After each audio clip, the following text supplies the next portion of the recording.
അമേരിക്കയിലെ പെൻസിൽവാനിയയിൽ നടന്ന അവിശ്വസനീയമായ ഒരു സംഭവത്തിന്റെ സാക്ഷ്യമാണ് ഇപ്പോൾ ലോകമെമ്പാടുമുള്ള വിശ്വാസികൾക്കിടയിൽ വലിയ ചർച്ചയാകുന്നത്. താൻ പോലും അറിയാതെ ചൊല്ലിയ ഒരു കുഞ്ഞു പ്രാർത്ഥന ഒരാൾക്ക് ജീവൻ തിരികെ നൽകിയതിന്റെ അനുഭവം പങ്കുവച്ചിരിക്കുന്നത് ജോൺ പെട്രോവിക് എന്ന വ്യക്തിയാണ്. അമേരിക്കയിലെ ഗ്രീൻ ട്രീ നിവാസിയായ ജോൺ പെട്രോവിക് തന്റെ പതിവ് പാതയിൽ നിന്നും മാറി മറ്റൊരു വഴിയിലൂടെ ജോഗിംഗ് നടത്തുകയായിരുന്നു. അപ്പോഴാണ് ഒരു വീടിന് മുന്നിൽ ആംബുലൻസ് കിടക്കുന്നത് അദ്ദേഹം കണ്ടത്. ഞാനൊരു ഡോക്ടറല്ല, ആ വീട് ആരുടേതാണെന്നും എനിക്കറിയില്ല. അതിനാൽ ഞാൻ ഓട്ടം തുടർന്നു. പക്ഷെ മനസ്സിൽ ആ വീടിനുള്ളിലുള്ള വ്യക്തിക്കായി ഒരു നന്മ നിറഞ്ഞ മറിയമേ എന്ന് പ്രാർത്ഥന ചൊല്ലി.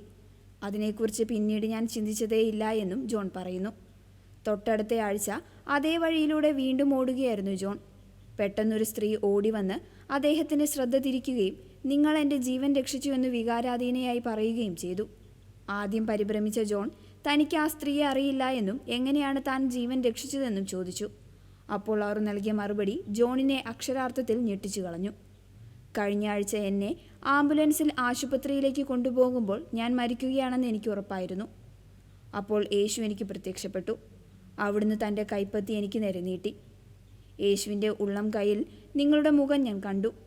അവിടുന്ന് എന്നോട് പറഞ്ഞു, നീ മരിക്കാൻ പോകുകയായിരുന്നു, എന്നാൽ ഈ മനുഷ്യൻ നിനക്കായി നടത്തിയ പ്രാർത്ഥന കാരണം നീ ജീവിക്കും. ഈ അനുഭവം തൻ്റെയും കുടുംബത്തിൻ്റെയും പ്രാർത്ഥനാ ജീവിതത്തിൽ വലിയൊരു മാറ്റം വരുത്തിയെന്ന് ജോൺ പറയുന്നു. മറ്റുള്ളവർക്കായി നാം നടത്തുന്ന മധ്യസ്ഥ പ്രാർത്ഥനകളിലൂടെ ദൈവം എങ്ങനെയാണ് പ്രവർത്തിക്കുന്നതെന്ന് നമുക്ക് ഊഹിക്കാൻ പോലും കഴിയില്ല എന്നും അദ്ദേഹം സാക്ഷ്യപ്പെടുത്തുന്നു. പീറ്റ്സ്ബർഗ് രൂപതയിലെ ഫാദർ ജോഫ് റീഡിയുടെ മിസ്റ്ററീസ് ഓഫ് ദി റോസറി എന്ന വീഡിയോ പരമ്പരയിലൂടെയാണ് ഈ അത്ഭുത സംഭവം പുറംലോകം അറിഞ്ഞത്. വീഡിയോ ഇതിനോടകം തന്നെ ലക്ഷക്കണക്കിന് ആളുകൾ കണ്ടുകഴിഞ്ഞു. ആംബുലൻസിൻ്റെ സൈറൻ കേൾക്കുമ്പോൾ ഒരു ചെറിയ പ്രാർത്ഥന ചൊല്ലുന്ന ശീലം എത്രത്തോളം വലുതാണെന്ന് നിരവധി പേർ വീഡിയോയ്ക്ക് താഴെ കമൻറ്റ് ചെയ്തു. മാതാവിൻ്റെ ജപമാല പ്രാർത്ഥനയുടെയും മധ്യസ്ഥ പ്രാർത്ഥനയുടെയും ശക്തി ഒരിക്കൽ കൂടി ലോകത്തിന് മുൻപിൽ വെളിപ്പെടുത്തുകയാണ് ഈ അനുഭവം.